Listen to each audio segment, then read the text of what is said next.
2026 इस महीने में दुनिया भर में बहुत कुछ हुआ।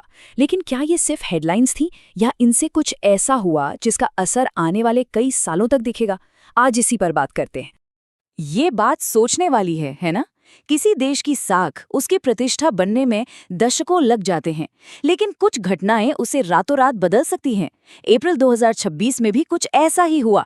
हम देखेंगे कि कैसे कुछ फैसलों ने देशों की साख को और मजबूत किया और कैसे कुछ विवाद भविष्य की नींव तक हिला सकते हैं। तो चलिए सबसे पहले चलते हैं ग्लोबल स्टेज पर, जहां दोस्त और दुश्मन दोनों ही बड़ी सावधानी से अपने कदम बढ़ा रहे थे। अप्रैल में दो बड़े गठबंधनों ने सबका ध्यान अपनी ओर खींचा। यहाँ देखिए, दो बिल्कुल अलग अलग रणनीतियां एक ही मैदान पर चल रही हैं। एक तरफ भारत और जर्मनी है जो अपनी पारंपरिक सैन्य ताकत पर फोकस कर रहे हैं, जिससे डिफेंस सेक्टर में भारत की साख और मजबूत हो। वहीं दूसरी तरफ चीन और पाकिस्तान की जोड़ी स्पेस में यानी अंतरिक्ष में अपनी धाक जमाने में लगी है। ये दिखाता है कि प्रभाव जमाने की लड़ाई अब सिर्फ जमीन तक ही सीमित नहीं है। और जमीन के साथ साथ हिंद महासागर में भी रणनीतिक रिश्ते गहरे हो रहे थे, खास तौर पे भारत और उसके अहम पड़ोसी श्रीलंका के बीच। इसका सबसे ताज़ा उदाहरण है डाइवेक्स 2026। अब ये सिर्फ कोई नॉर्मल डाइविंग एक्सरसाइज नहीं है, बल्कि हिंद महासागर में अपनी समुद्री साख और सुरक्षा साझेदारी को मजबूत करने का एक तरीका है। और इस तरह के साझा अभ्यास चीन के बढ़ते प्रभाव को बैलेंस करने के लिए भी बहुत ज़रूरी हैं। चलिए अब ग्लोबल पॉलिटिक्स से थोड़ा ब्रेक लेते हैं और उन खोजों पर नजर डालते हैं जो हमारा भविष्य तय कर रही हैं, चाहे वो अपने ग्रह को बचाने की कोशिश हो या फिर मंगल पर जीवन की तलाश। इस महीने विज्ञान और पर्यावरण से जुड़ी 4 बड़ी खबरें आईं। एक तरफ भारत पानी के संकट से लड़ने की तैयारी में है, तो दूसरी तरफ यूके अपनी आने वाली पीढ़ी को स्मोकिंग से बचाने के लिए एक बड़ा कानून बना रहा है। लेकिन शायद सबसे चौंकाने वाली खबर तो मंगल ग्रह से आई, जहां नासा के रोवर को ऑर्गेनिक मॉलिक्यूल्स मिले, मतलब वो कण जिनसे जीवन बनता है। ये खोज इस सवाल को और भी गहरा कर देती है कि क्या हम इस ब्रह्मांड में अकेले हैं।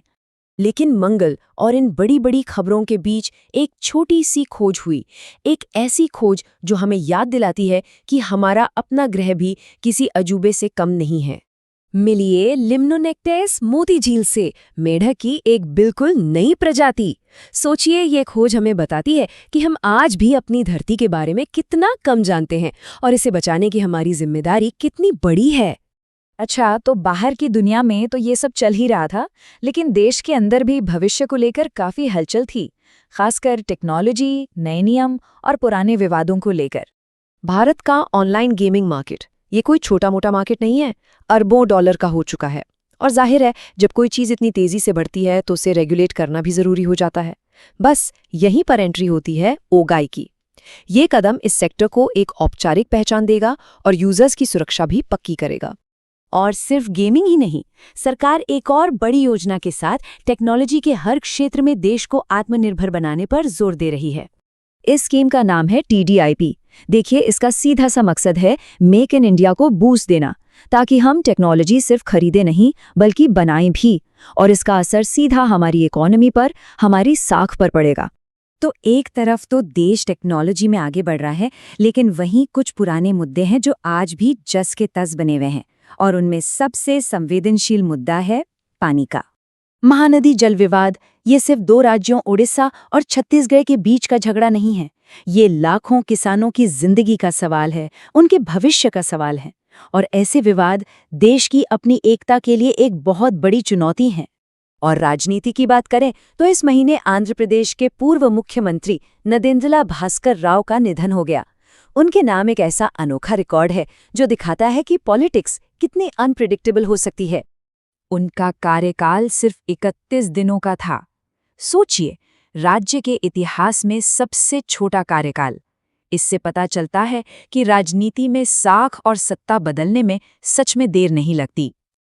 चलिए अब इस भारी भरकम पॉलिटिक्स से थोड़ा हटकर उन चीजों पर बात करते हैं जिन्होंने हमें मुस्कुराने और गर्व करने का मौका दिया, यानी खेल, कला और हमारी विरासत। स्पोर्ट्स में भी महीना काफी अच्छा रहा। गोवा को सैफ विमेंस चैंपियनशिप की मेजबानी मिली, जो देश में विमेंस फुटबॉल के लिए एक बहुत बड़ी बात है। और उधर नेशनल टेबल टेनिस में तमिलनाडु के यंग प्लेयर्स ने दिखा दिया कि देश का फ्यूचर टैलेंट तैयार है। खेलों के अलावा हमारी राष्ट्रीय विरासत को भी एक बहुत ही खास तरीके से सेलिब्रेट किया गया। तो हुआ ये कि हमारे राष्ट्रीय गीत वंदे मातरम को 150 साल पूरे हो गए। इस मौके पर संस्कृति मंत्रालय ने VM फ्रेम्स नाम से एक नेशनल फिल्म मेकिंग कॉम्पिटिशन शुरू किया। ये कितना शानदार तरीका है ना? अपनी विरासत को सिर्फ याद नहीं करना बल्कि उसे आज की पीढ़ी से जोड़ना। तो इस एक महीने में हमने कितनी कुछ चीजें देख ली, नए समझौते, नए कानून, मंगल पर खोज। लेकिन सवाल ये है कि इन सब का मतलब क्या है? और सबसे बड़ा सवाल कि अप्रैल 2026 के ये छोटे छोटे पल भविष्य की किताबों में कैसे लिखे जाएंगे? क्या ये वो पल होंगे जिनसे देशों की वो साख बनी जिसे बनने में सदियां लगती हैं? या फिर ये उन गलतियों की शुरुआत होगी जिन्हें सुधारने में जमाना लग जाएगा? आखिरकार इतिहास इन्हीं छोटे छोटे पलों से तो बनता है। ये एक सोचने वाली बात है।